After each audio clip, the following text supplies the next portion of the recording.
So hello guys, in our hometown day 3 from 5 तर आज थोडं उशिरा व्लॉगिंग झालं. ते कारण काय आज उशिरा उठले आणि माझी जी मोठी बहीण आहे ती आज वाकडापुरी करणार आहे, म्हणजे आता केलेली आहे ती. तर त्याच्यामुळे थोडं उशीर झालेला. तर काय आज पोलन ते पण तोडून झाले काय नाही. आणि काल इतका अतिशय पाऊस झालेला काल रात्री, म्हणून आमच्या इकडची लाईट गेलेली. तर हे बघू शकता तुम्ही,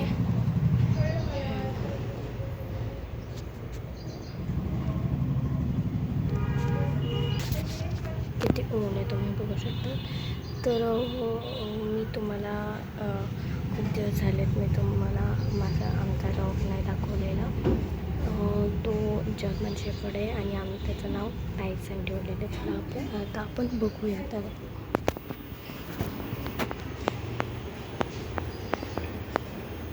बघू शकता तुम्ही, तो झोपलेला आहे आणि आम्ही झोपं पाहिजे तर माझी बहीण वगैरे झोपते, खेळत असते तिथं. हे आमचं जिना आहे, म्हणजे आमचं एक हाऊस आहे. तर इथं वरून आम्ही टेरेसवर जाऊ शकतो. आणि मग आमचं टेरेस पण खूप मोठा आहे. सो बघू शकतो तुम्ही बघा.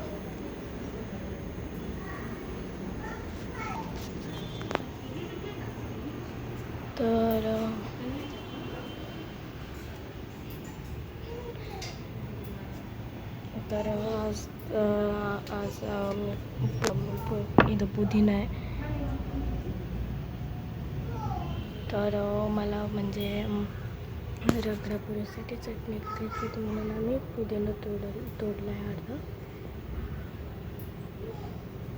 हे बघा, इथे मनी प्लांट आलं आहे, किती क्यूट आहे. अरे ह्या एवढंच एक पान होतं, पण आता हे दुसरं पण आलं आहे. ते हीटमुळे ना जळतं ते पानं, ते हे बघा असे तुकडे पडत आहेत.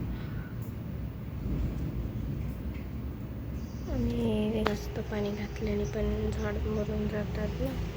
तर मग आम्ही याला ना 4 वाजता पाणी घालत असतो. आणि मग जे त्याचे पान येतात हे बघा, हे तुळशी, ते मनी प्लॅन्ट, ते तर एक स्प्रेची बॉटल आहे, त्याने आम्ही ना पाणी घालत असतो. तर मग मी 4 वाजता काय करत असते, त्याला पाणी घालते, स्प्रेच्या बॉटलने इथून स्प्रे करते. आणि तुमच्या इथे पण प्लॅन्ट जर असे जळत असतील तर तुम्ही एक छोटीशी स्प्रेची बॉटल आणा, और फक्त झाकण आणा आणि ते कोणतं पण बॉटलला अटॅच करा, त्याने तुम्ही स्प्रे करू शकता तुमच्या लीव्सला. हे बघा, मी तुम्हाला दाखवते पानं कसे हे बघा, हे साईडून असे जाळलेले आहेत. हे बघा, हे अर्धच पान आलं आहे की कारण तर सुकून खाली पडलेले आहेत. हे बघा, हे पान आलेलं ते पिवळंच आलं आहे. तर आम्ही काय कधी ना त्याला कात्रीने कापून टाकायचं असं. हे बघा कसं झालं ते. हे बघा असे काय झाले. बाकीचे पानं चांगलं. तुळस आमची म्हणजे सुकलेली नाही आहे, पण तरी सगळे झाडांना आम्ही स्प्रे करतो. तर आता हे बघा, इकडं ना आमच्याकडं पानचं पण प्लांट आहे, त्याला पण आता हीट अफेक्ट होण्यामुळे ते साईडून जळतात थोडे. हे बघा, असे लगेच तुकडे पडतात.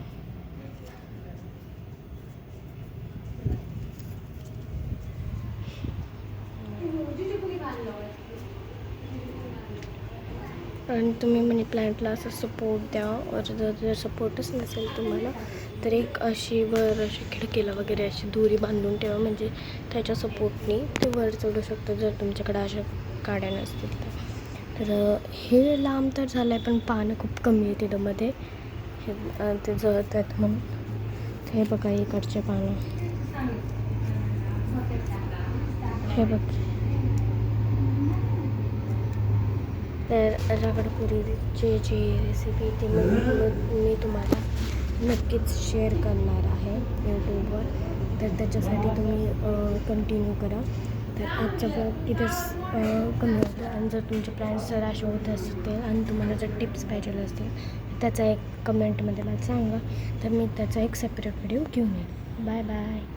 Subscribe channel.